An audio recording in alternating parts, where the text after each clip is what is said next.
had a brother send me a link to this video here, and it is a very good video, and I think a very something we should be concerned about as Christians. The papal agenda of integration, forced integration, to bring down a nation. They bring in foreign armies and things. This has happened all throughout history. They'll bring in foreign people to come into a nation, force them in there, and they basically destroy the country. And that's what's happening with the Muslim invasion. It's happened in Europe. I mean, you look at countries like Sweden and Germany and things. It's just been destroyed by Islam. Islam is a very satanic religion. It's, I hate to even call it a religion. It's more like a cult.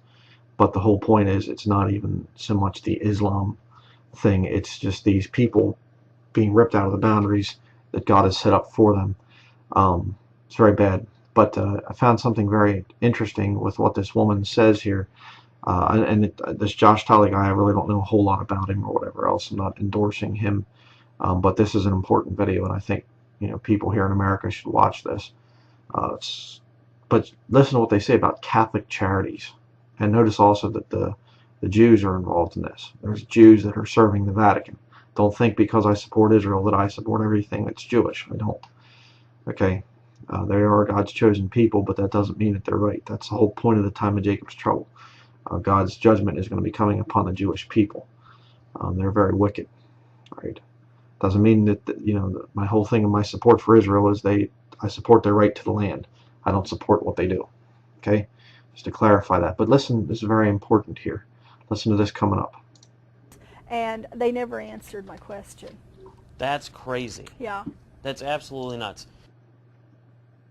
So they get off the airplane, they're taken, where do they go from that point? Well, before they arrive, agencies, there's some agencies that are supposed to be administrating the influx of these refugees. So there's, in Kansas City, it's Jewish Vocational Services or Jewish Technical Services. They've go by both names. And then in St. Louis, Catholic Charities. Then there's a Lutheran organization. And so these... Okay, Catholic Charities. There's Catholic Charities stores around here. I've seen them. They're like a Salvation Army or a Goodwill, a thrift store type of a thing. Catholic Charities. And they're the ones that are distributing these illegal aliens. And I mean, watch the whole thing. I'm not going to play the whole thing here. But they're bringing in these diseased Syrian refugees, men from the ages of 15 to 44, she says. And they're giving them all kinds of things, money, cash, all kinds of stuff. Just listen for a little bit longer.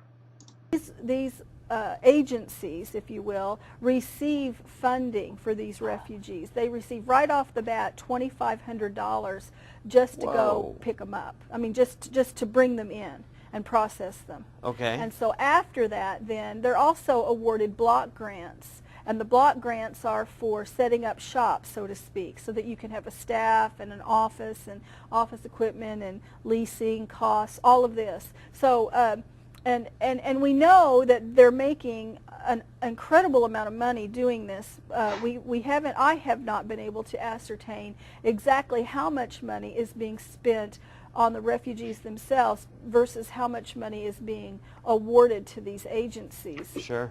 So in my estimation, these agencies are making quite a bit of money off of this program. It's almost like they're making money running refugees. Sure. Wow. Sure.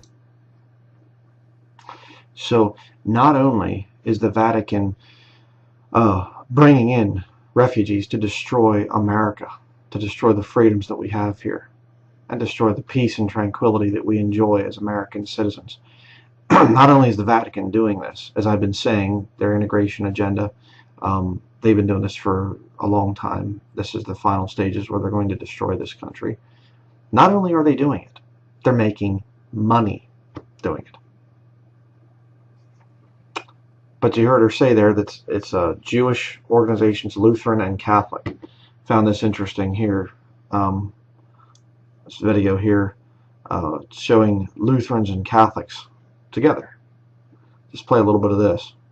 The Pope met in the Vatican with this group of Catholics and German Lutherans who have traveled to Rome together. The Pope had the scarf for Catholic pilgrims, and it was symbolically tied to the one worn by Lutherans, so he wore both at the same time. Later, So he's wearing both the Catholic and the Lutheran thing at the same time. You know, and you can watch this video again. I'm not going to waste time doing the whole thing, but check this out at the end. Deep down, Lutherans and Catholics are already united because they are all Christians. Okay, that's what the Pope said. Deep down, Catholics and Lutherans are united because they're all Christians. And he's going to be doing celebrations for the 500-year anniversary of Martin Luther this coming October, here in 2017. Here we have another one.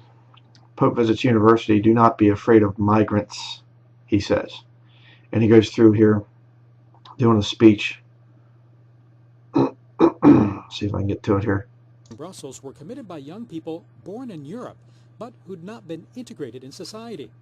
He also recalled that 1 in 10 Swedes is an immigrant or the son of immigrants, but they are perfectly integrated. E quando c'è questo accoglienza, accompagnare e integrare, non c'è pericolo. Yeah, there's no danger. There's no danger. Tell that to the people in Sweden. Tell the people in Germany, the brothers and sisters over there in the UK. Yeah, there's no danger. You know, we're just seeing them doing things and terrorism and stuff like that. God's system is segregation. Not because one race is better than another. That isn't it at all. It's to preserve the races, to preserve unique ethnic diversity. That's God's system. Let me show you. Acts chapter 17, verse 26. You'll hear this thing. People will say, Acts 17:26 says, you know, he's made of one blood all nations, so there's no races. They won't keep reading the verse. All these hypocrites, they'll never read the whole verse. Look at this. Acts 17:26, and hath made of one blood all nations of men for to dwell on all the face of the earth, and hath determined the times before appointed and the bounds of their habitation. There are boundaries. They've never gone away. Never. In Christ, we're all one. Sure, absolutely. Saved, born again, Bible-believing Christians, not Catholics, not Protestants, not Lutherans, not Jews, okay? Saved, Bible-believing Christians, we're all one, as far as God doesn't prefer one over another, all right? But God doesn't say, okay, you're one now, so I'll just come together. He doesn't say that for Christians, and he certainly does not say it for lost people. But if you want to know what's going on here, you say, well, you know, why are you against integration? Why are you so against this? Let me show you. All right. No, it's Genesis chapter 10. I'm trying to think here. Actually, you know what? I think it's 11. I don't have my Bible here in front of me.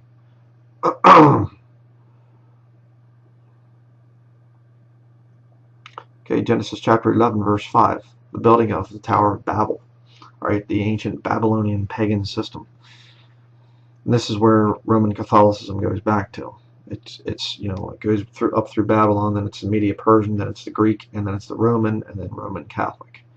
All right, that's the course of this ancient Babylonian mystery system. It's not America is Babylon now or something stupid like that. No, Rome is the one who's doing this. But check this out. Genesis 11, verse 5. And the Lord came down to see the city and the tower which the children of men builded. And the Lord said, behold, the people is one. They're integrated. And they have all one language.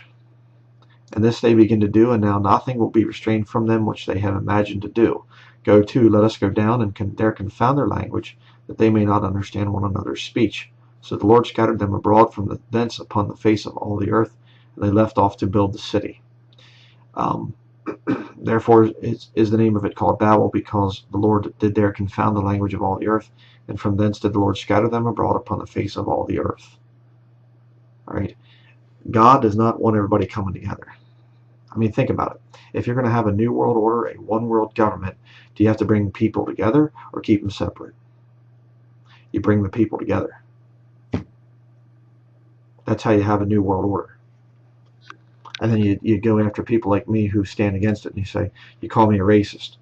Well, you know, let's just do another little thing here quickly, because I get so sick and tired of that. Racist definition. What is it? What is a racist? Let me show you here. A person who shows or feels discrimination or prejudice against people of other races, or who believes that a particular race is superior to another. All right, showing or feeling discrimination or prejudice against people of other races, or believing that a particular race is superior to another. I don't teach that. Right? It's not prejudice and things like that. It's me saying, hey, I want to be able to stay separate from them. I want to preserve my unique ethnicity. I'm not going to marry some black woman sometime. You know, I'm married and everything, have children, but, you know, or have a son. But the point is, if I was a single man, I'm not going to marry a black woman. Why? Because I don't want to mess her ethnicity up. You understand? That's not being a racist. I respect other kindreds, other peoples, other races. I respect them, and I want them to keep their unique ethnicity. But see, to form a one world government, you have to bring all people together. And right there, it is being forced upon us. If we say, no, no thank you, I don't want to live in an integrated area and whatever else, I'm going to live in an area where it's mostly people like me. Oh no, you can't do that. They're going to forcibly integrate, which leads to violence. I mean, in areas where it's predominantly the same kind of people, you don't have much violence. But when you start to mix all the different people together and different ethnicities together, all of a sudden they don't get along. Why? Because you're going against God's system.